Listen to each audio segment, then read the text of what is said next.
Good morning student. देखो BSc third year annual स्टूडेंटों का ये भी एक टॉपिक है, फूड वेब या खाद्य जाल या खाद्य जाल भी कहते हैं। देखो खाद्य जाल का महत्व क्या है। किसी परिस्थिति तंत्र में जितनी अधिक जटिलता होती है, कॉम्प्लेक्सिटी पाई जाती है, परिस्थिति तंत्र उतना ही संतुलित होता है। जितनी ज्यादा जटिलता उतना ही ज्यादा बैलेंस में रहता है। ठीक है, कल्पना कीजिए, हाइपोथेसिस बना लो कि खाद्य जाल की जगह पर खाद्य श्रृंखला परिस्थिति तंत्र में ऊर्जा का प्रभाव की यूनिट मानी जाती है। देखो खाद्य जाल का स्तर एक जीव दूसरे पर, दूसरा जीव फिर पहले में, इस तरह एक दूसरे पर आश्रित रहते हैं तो एक जाल का निर्माण होता है, वो खाद्य जाल कहलाता है। देखो खाद्य श्रृंखला के अनुसार प्रत्येक पोषक की रीढ़ दूसरे पोषण से सीधा संबंध होता है। ठीक है, प्राकृतिक में केवल एक ही खाद्य श्रृंखला कार्यरत रहना असंभव है। मतलब एक ही खाद्य श्रृंखला नहीं रख सकते हैं अपन कि हम चाहे घास का मैदान है तो सिर्फ घास के मैदान की खाद्य श्रृंखला या ऊर्जा प्रवाह की खाद्य श्रृंखला, कोई भी, या पारिस्थितिक तंत्र को किस तालाब की पारिस्थितिक तंत्र की एक ही प्रकार की खाद्य श्रृंखला रखना संभव नहीं है। एक ही प्रकार, इसके लिए खाद्य जाल की आवश्यकता होगी। इस प्रकार खाद्य श्रृंखलाओं का एक समय कार्यरत रहना खाद्य जाल के अंतर्गत आता है। खाद्य श्रृंखला पौधों को चूहे खाते हैं, परंतु इसके अतिरिक्त पौधों को पशु पक्षी भी खाते हैं, कुछ एनिमल भी खाते हैं। ऐसा नहीं कि सिर्फ चूहे ही या फिर टिड्डे ही खा रहे हैं, पौधों को कई एनिमल खाते हैं। तो ये जाल के अकॉर्डिंग आ गया। सांप को चूहे को सांप के अतिरिक्त कुछ प्राणी और भी खाते हैं, बाज भी खाता है।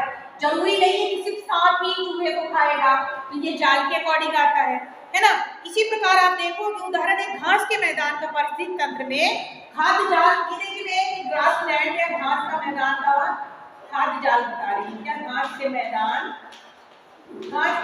का जाल। ठीक है, ये 5 प्रकार। पहले आप देखो कि घास को टिड्डा खाता है और बाज खाता है।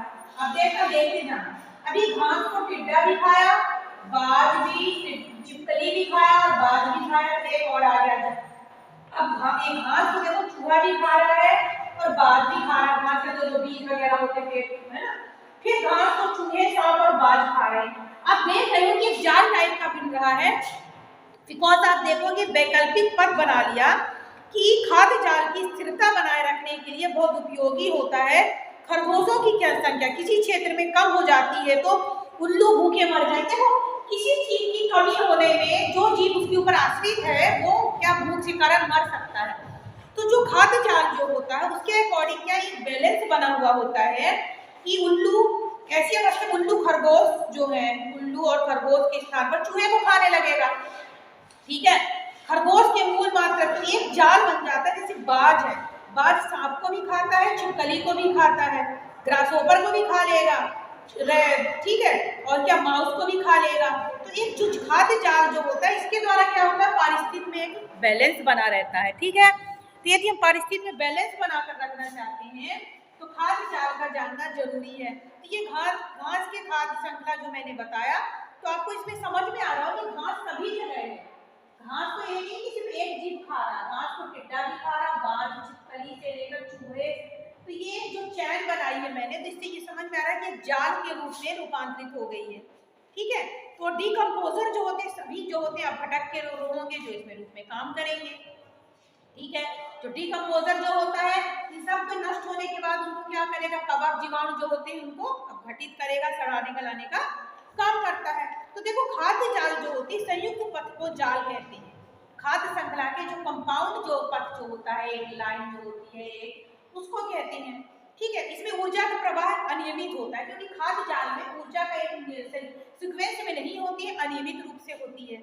खाद्य प्रवाह का व्यवहार प्रायोगिक रूप है, इसमें कई दिशाओं में होता है, जबकि खाद्य श्रृंखला को आपको मालूम है कि एक दिशा में होती है, ऊर्जा का प्रवाह भी एक दिशा में होता है। तो देखो कभी पूछ सकता है खाद्य जाल और खाद्य श्रृंखला में, तो खाद्य जाल आपको समझ में आ गया होगा कि एक जाल की समान रचना हो जाती है। ठीक है, इसके बाद हम बताएंगे आपको इकोनॉमिक पिरामिड्स। देखो इकोनॉमिक पिरामिड्स क्या कहलाते हैं, ऊर्जा, संचित ऊर्जा के रूप में एक चित्र के द्वारा किसी चीज को दर्शाना पिरामिड के अंतर्गत आता है। पिरामिड के अंदर पोषक स्तर जो होता है, उसका जो लेवल होता है उसको हम बता सकते हैं। तो देखो जो पिरामिड के जो प्रकार जो होते हैं, एल्टन नामक वैज्ञानिक में पिरामिड जो होते हैं उनको उत्पादक, उसके ऊपर प्राथमिक श्रेणी के उपभोक्ता, द्वितीयक श्रेणी के उपभोक्ता, फिर सर्वोच्च उपभोक्ता आते हैं। तो देखो अलग अलग संख्या का पिरामिड अलग होता है, जीव भार पिरामिड अलग होता है, ऊर्जा का पिरामिड हमेशा अलग होता है। एक चीज याद रखना कि जीव भार पिरामिड हमेशा सीधा बनता है, ये आप दिमाग में बैठाना कि जो जीव भार पिरामिड होता है हमेशा सीधा बनता है। ठीक है, स्थलीय पिरामिड वगैरह जो होते हैं, वृक्ष का वन का पिरामिड हमेशा उल्टा बनता है ना। ठीक है, घास के मैदान का भी सीधा बनता है पिरामिड। ठीक है, तालाब का पिरामिड हमेशा उल्टा बनेगा। ठीक है, और ऊर्जा का पिरामिड हमेशा सीधा बनता है, क्योंकि सूर्य के प्रकाश वगैरह सबसे पहले उत्पादक आते हैं, फिर प्राथमिक, द्वितीयक और तृतीयक होता है। तो ये पिरामिड भी आपको पेपर में आता है, इसका वीडियो में भी आपको बता दूंगी कि पिरामिड क्या कहलाते हैं। तो पिरामिड का मतलब आपको समझ में आया होगा कि आरेख के द्वारा, एक जो चित्र के द्वारा ऊर्जा प्रवाह का, ताकि जो उत्पादक उपभोक्ता उनको सीक्वेंस में बताना आता है पिरामिड के अंतर्गत। ठीक है स्टूडेंट, थैंक यू। तो अभी मैंने एक फूड मैप बताया, इसके बाद मैं पिरामिड के बारे में आपको बताऊंगी। Thank you.